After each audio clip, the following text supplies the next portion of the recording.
নমস্কার ভক্তবৃন্দগণ, দৃষ্টিকোণ চ্যানেলের পক্ষ থেকে আপনাদের সকলকে জানাই স্বাগতম। ভক্তবৃন্দগণ, আজ মঙ্গলবার। শাস্ত্রমতে মঙ্গলবার হল মহাবীর বজরংবলীর আরাধনার জন্য পরম পবিত্র একটি দিন। এই দিনটি সাহস, শক্তি এবং সমস্ত অশুভ শক্তি বিনাশের দিন। আজকের এই বিশেষ দিনে আমরা শ্রবণ ও জপ করব হনুমানজির অত্যন্ত শক্তিশালী এবং অলৌকিক একটি মন্ত্র। শাস্ত্রীয় মতে যে ভক্ত নিষ্ঠা ভরে মঙ্গলবারে এই মন্ত্র পাঠ বা শ্রবণ করেন, তার জীবনের ওপর থেকে মঙ্গলের অশুভ দশা বা শনির কুদৃষ্টি কেটে যায়। এই মন্ত্র জপ করলে আপনাদের মনের দীর্ঘদিনের যে কোনো ইচ্ছা পূরণ হবে, অজানা ভয়, দুশ্চিন্তা এবং শত্রু ভয় দূর হবে, সাফল্যের পথে আসা সমস্ত বাধা বিপত্তি বা বাস্তুদোষ নিমেষেই মিটে যাবে। শারীরিক এবং মানসিক শক্তি বৃদ্ধি পাবে, যা আপনাদেরকে যে কোনো কঠিন কাজে জয়ী হতে সাহায্য করবে। তাই আসুন ভক্তবৃন্দগণ, সম্পূর্ণ ভক্তি সহকারে বজরংবলীর চরণে নিজেদের সমর্পণ করে আজকের এই শক্তিশালী মন্ত্রটি শ্রবণ করি। ভক্তবৃন্দগণ, আজকের এই পর্বটি ভালো লাগলে ভালোবেসে কমেন্ট বক্সে লিখে যাবেন শ্রী রাম ভক্ত হনুমানজির জয়, এবং একটি লাইক দিয়ে অবশ্যই আমাদের সাথে যুক্ত থাকবেন। ওম শ্রী বজ্রদেহায় রাম ভক্তায় বায়ুপুত্রায় নমস্তুতে। ওম শ্রী বজ্রদেহায় রাম ভক্তায় বায়ুপুত্রায় নমস্তুতে।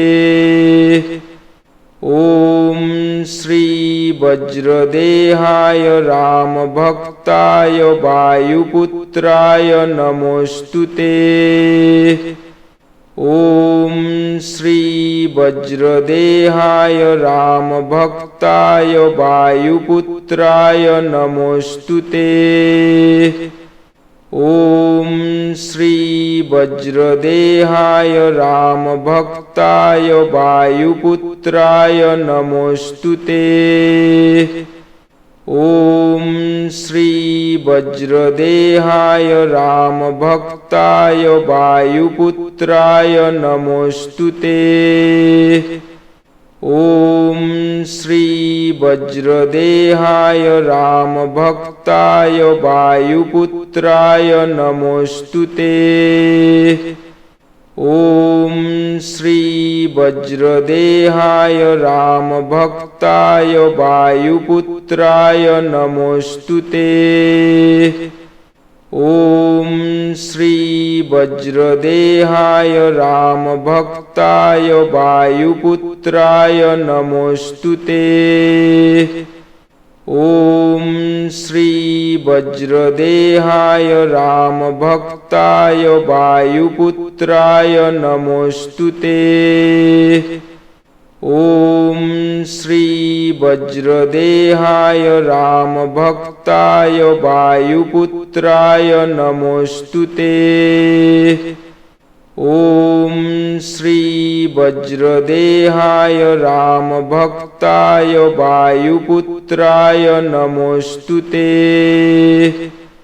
ওম শ্রী বজ্রদেহায় রাম ভক্তায় বায়ুপুত্রায় নমস্তুতে।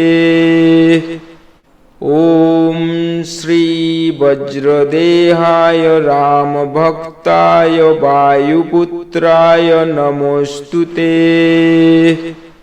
ওম শ্রী বজ্রদেহায় রাম ভক্তায় বায়ুপুত্রায় নমস্তুতে। ওম শ্রী বজ্রদেহায় রাম ভক্তায় বায়ুপুত্রায় নমস্তুতে। ওম শ্রী বজ্রদেহায় রাম ভক্তায় বায়ুপুত্রায় নমস্তুতে। ওম শ্রী বজ্রদেহায় রাম ভক্তায় বায়ুপুত্রায় নমস্তুতে। ওম শ্রী বজ্রদেহায় রাম ভক্তায় বায়ুপুত্রায় নমস্তুতে। वज्रदेहाय रामभक्ताय वायुपुत्राय नमोस्तुते। ॐ श्री वज्रदेहाय रामभक्ताय वायुपुत्राय नमोस्तुते। ॐ श्री वज्रदेहाय रामभक्ताय वायुपुत्राय नमोस्तुते। ॐ श्री वज्रदेहाय रामभक्ताय वायुपुत्राय नमोस्तुते। ॐ श्री वज्रदेहाय रामभक्ताय वायुपुत्राय नमोस्तुते। ॐ श्री वज्रदेहाय रामभक्ताय वायुपुत्राय नमोस्तुते। ॐ श्री वज्रदेहाय रामभक्ताय वायुपुत्राय नमोस्तुते। ॐ श्री वज्रदेहाय रामभक्ताय वायुपुत्राय नमोस्तुते। ॐ श्री वज्रदेहाय रामभक्ताय वायुपुत्राय नमोस्तुते। ॐ श्री वज्रदेहाय रामभक्ताय वायुपुत्राय नमोस्तुते। ॐ श्री वज्रदेहाय रामभक्ताय वायुपुत्राय नमोस्तुते। ॐ श्री वज्रदेहाय रामभक्ताय वायुपुत्राय नमोस्तुते। ॐ श्री वज्रदेहाय रामभक्ताय वायुपुत्राय नमोस्तुते। ॐ श्री वज्रदेहाय रामभक्ताय वायुपुत्राय नमोस्तुते। ॐ श्री वज्रदेहाय रामभक्ताय वायुपुत्राय नमोस्तुते। ॐ श्री वज्रदेहाय रामभक्ताय वायुपुत्राय नमोस्तुते। ॐ श्री वज्रदेहाय रामभक्ताय वायुपुत्राय नमोस्तुते। ॐ श्री वज्रदेहाय रामभक्ताय वायुपुत्राय नमोस्तुते। ॐ श्री वज्रदेहाय रामभक्ताय वायुपुत्राय नमोस्तुते। ॐ श्री वज्रदेहाय रामभक्ताय वायुपुत्राय नमोस्तुते। ॐ श्री वज्रदेहाय रामभक्ताय वायुपुत्राय नमोस्तुते। ॐ श्री वज्रदेहाय रामभक्ताय वायुपुत्राय नमोस्तुते। ॐ श्री वज्रदेहाय रामभक्ताय वायुपुत्राय नमोस्तुते। ॐ श्री वज्रदेहाय रामभक्ताय वायुपुत्राय नमोस्तुते। ॐ श्री वज्रदेहाय रामभक्ताय वायुपुत्राय नमोस्तुते। ॐ श्री वज्रदेहाय रामभक्ताय वायुपुत्राय नमोस्तुते। ॐ श्री वज्रदेहाय रामभक्ताय वायुपुत्राय नमोस्तुते। ॐ श्री वज्रदेहाय रामभक्ताय वायुपुत्राय नमोऽस्तुते। ॐ श्री वज्रदेहाय रामभक्ताय वायुपुत्राय नमोऽस्तुते। ॐ श्री वज्रदेहाय रामभक्ताय वायुपुत्राय नमोऽस्तुते। ॐ श्री वज्रदेहाय रामभक्ताय वायुपुत्राय नमोऽस्तुते। ॐ श्री वज्रदेहाय रामभक्ताय वायुपुत्राय नमोऽस्तुते। ॐ श्री वज्रदेहाय रामभक्ताय वायुपुत्राय नमोऽस्तुते। ॐ श्री वज्रदेहाय रामभक्ताय वायुपुत्राय नमोऽस्तुते। ॐ श्री वज्रदेहाय रामभक्ताय वायुपुत्राय नमोऽस्तुते। ॐ श्री वज्रदेहाय रामभक्ताय वायुपुत्राय नमोऽस्तुते। ॐ श्री वज्रदेहाय रामभक्ताय वायुपुत्राय नमोऽस्तुते। ॐ श्री वज्रदेहाय रामभक्ताय वायुपुत्राय नमोऽस्तुते। ॐ श्री वज्रदेहाय रामभक्ताय वायुपुत्राय नमोऽस्तुते। ॐ श्री वज्रदेहाय रामभक्ताय वायुपुत्राय नमोऽस्तुते। ॐ श्री वज्रदेहाय रामभक्ताय वायुपुत्राय नमोऽस्तुते। ॐ श्री वज्रदेहाय रामभक्ताय वायुपुत्राय नमोऽस्तुते। ॐ श्री वज्रदेहाय रामभक्ताय वायुपुत्राय नमोऽस्तुते। ॐ श्री वज्रदेहाय रामभक्ताय वायुपुत्राय नमोऽस्तुते। ॐ श्री वज्रदेहाय रामभक्ताय वायुपुत्राय नमोऽस्तुते।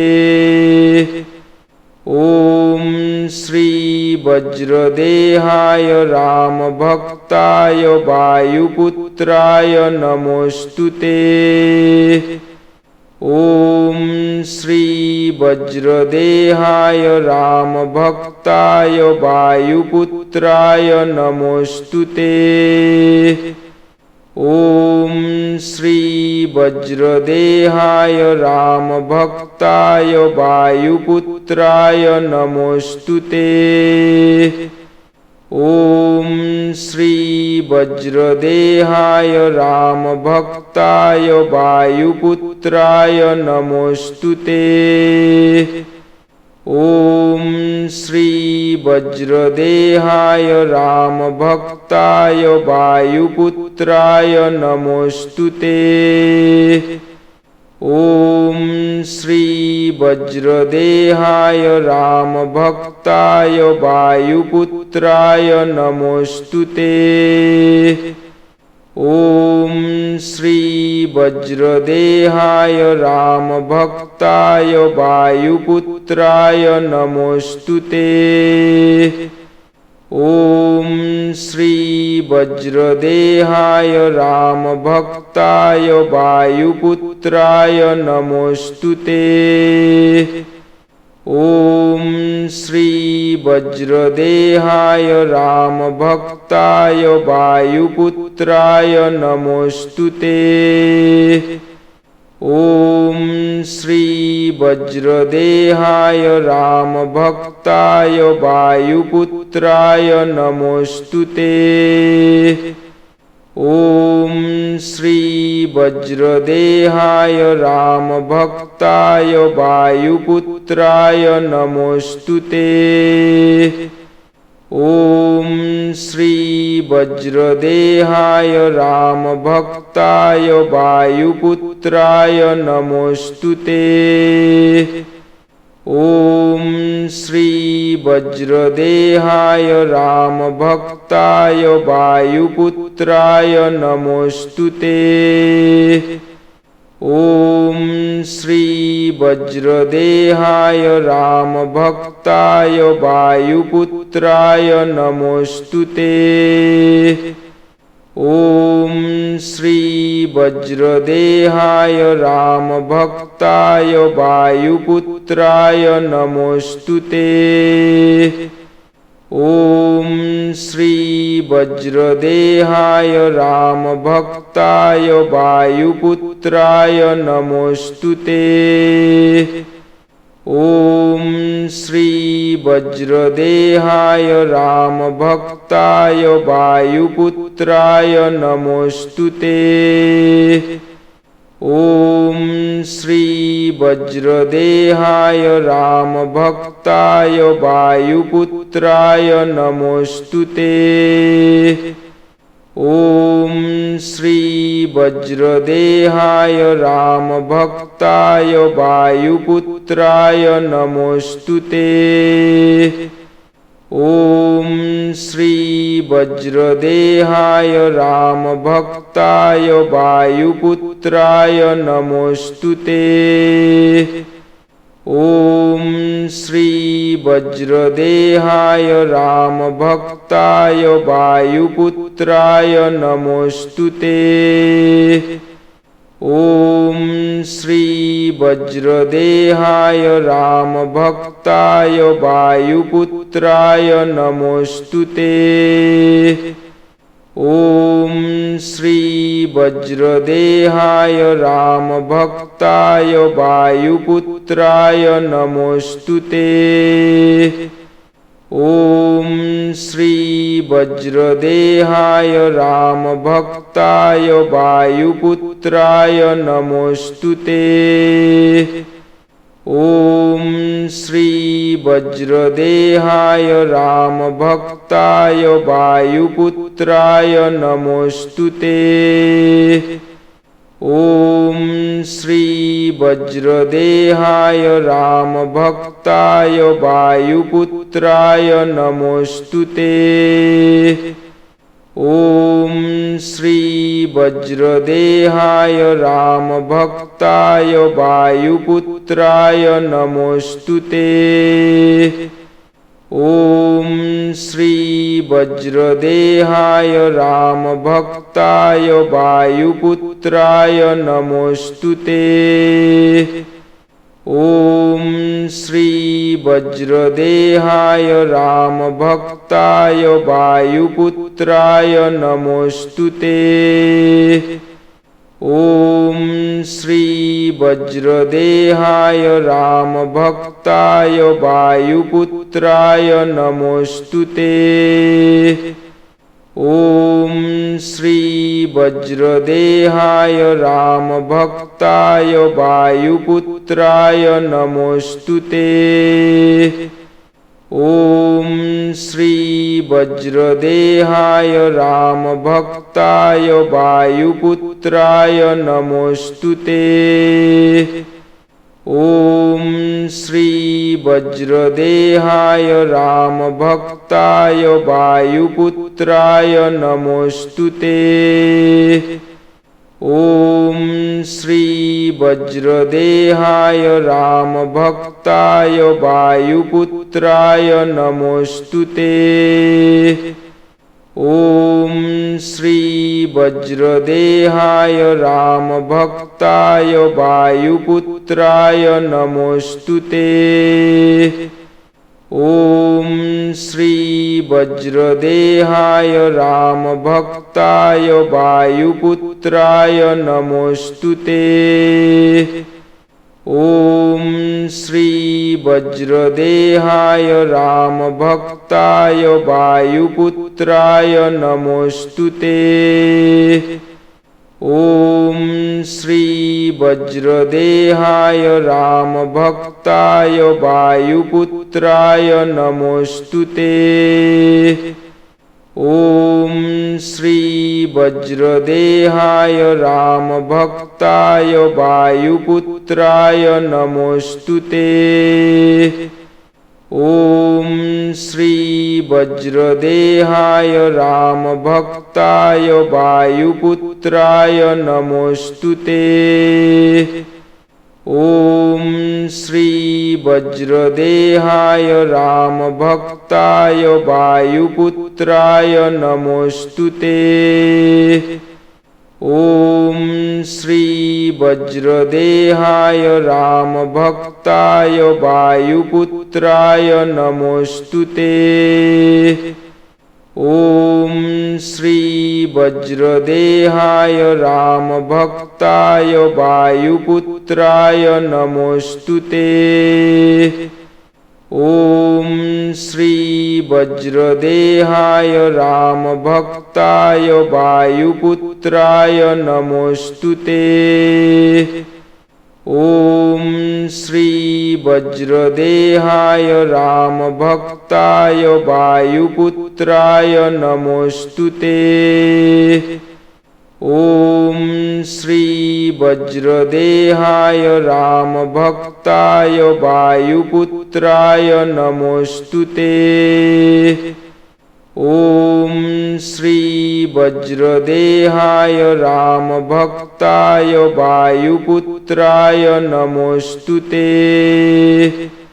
ॐ श्री वज्रदेहाय रामभक्ताय वायुपुत्राय नमोऽस्तुते।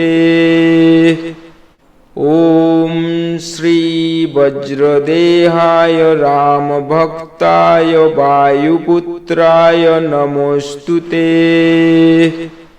ॐ श्री वज्रदेहाय रामभक्ताय वायुपुत्राय नमोऽस्तुते।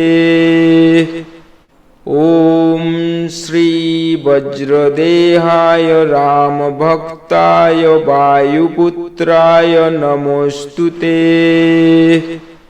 ॐ श्री वज्रदेहाय रामभक्ताय वायुपुत्राय नमोऽस्तुते।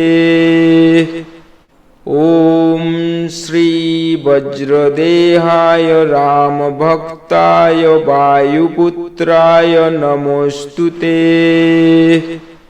ॐ श्री वज्रदेहाय रामभक्ताय वायुपुत्राय नमोऽस्तुते। ॐ श्री वज्रदेहाय रामभक्ताय वायुपुत्राय नमोऽस्तुते।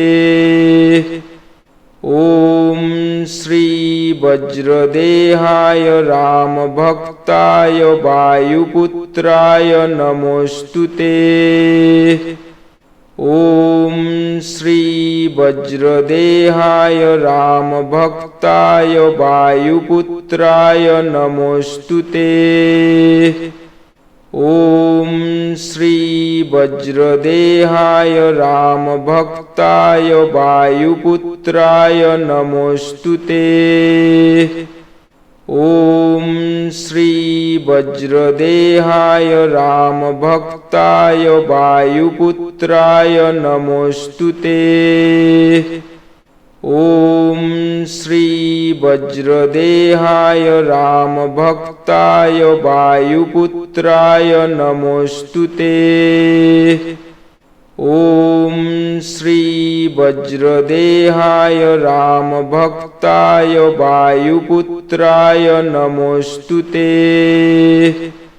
ॐ श्री वज्रदेहाय रामभक्ताय वायुपुत्राय नमोऽस्तुते। ॐ श्री वज्रदेहाय रामभक्ताय वायुपुत्राय नमोऽस्तुते।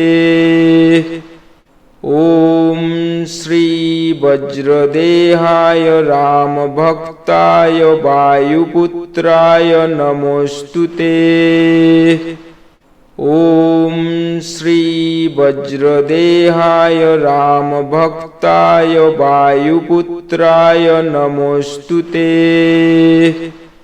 ॐ श्री वज्रदेहाय रामभक्ताय वायुपुत्राय नमोऽस्तुते। ॐ श्री वज्रदेहाय रामभक्ताय वायुपुत्राय नमोऽस्तुते। ॐ श्री वज्रदेहाय रामभक्ताय वायुपुत्राय नमोऽस्तुते। ॐ श्री वज्रदेहाय रामभक्ताय वायुपुत्राय नमोऽस्तुते। ॐ श्री वज्रदेहाय रामभक्ताय वायुपुत्राय नमोऽस्तुते। ॐ श्री वज्रदेहाय रामभक्ताय वायुपुत्राय नमोऽस्तुते। ॐ श्री वज्रदेहाय रामभक्ताय वायुपुत्राय नमोऽस्तुते। ॐ श्री वज्रदेहाय रामभक्ताय वायुपुत्राय नमोऽस्तुते। ॐ श्री वज्रदेहाय रामभक्ताय वायुपुत्राय नमोऽस्तुते। ॐ श्री वज्रदेहाय रामभक्ताय वायुपुत्राय नमोऽस्तुते। ॐ श्री वज्रदेहाय रामभक्ताय वायुपुत्राय नमोऽस्तुते। ॐ श्री वज्रदेहाय रामभक्ताय वायुपुत्राय नमोऽस्तुते। ॐ श्री वज्रदेहाय रामभक्ताय वायुपुत्राय नमोऽस्तुते। ॐ श्री वज्रदेहाय रामभक्ताय वायुपुत्राय नमोऽस्तुते। ॐ श्री वज्रदेहाय रामभक्ताय वायुपुत्राय नमोऽस्तुते। ॐ श्री वज्रदेहाय रामभक्ताय वायुपुत्राय नमोऽस्तुते। ॐ श्री वज्रदेहाय रामभक्ताय वायुपुत्राय नमोऽस्तुते। ॐ श्री वज्रदेहाय रामभक्ताय वायुपुत्राय नमोऽस्तुते। ॐ श्री वज्रदेहाय रामभक्ताय वायुपुत्राय नमोऽस्तुते। ॐ श्री वज्रदेहाय रामभक्ताय वायुपुत्राय नमोऽस्तुते। ॐ श्री वज्रदेहाय रामभक्ताय वायुपुत्राय नमोऽस्तुते। ॐ श्री वज्रदेहाय रामभक्ताय वायुपुत्राय नमोऽस्तुते। ॐ श्री वज्रदेहाय रामभक्ताय वायुपुत्राय नमोऽस्तुते। ॐ श्री वज्रदेहाय रामभक्ताय वायुपुत्राय नमोऽस्तुते। ॐ श्री वज्रदेहाय रामभक्ताय वायुपुत्राय नमोऽस्तुते। ॐ श्री वज्रदेहाय रामभक्ताय वायुपुत्राय नमोऽस्तुते। ॐ श्री वज्रदेहाय रामभक्ताय वायुपुत्राय नमोऽस्तुते। ॐ श्री वज्रदेहाय रामभक्ताय वायुपुत्राय नमोऽस्तुते। ॐ श्री वज्रदेहाय रामभक्ताय वायुपुत्राय नमोऽस्तुते।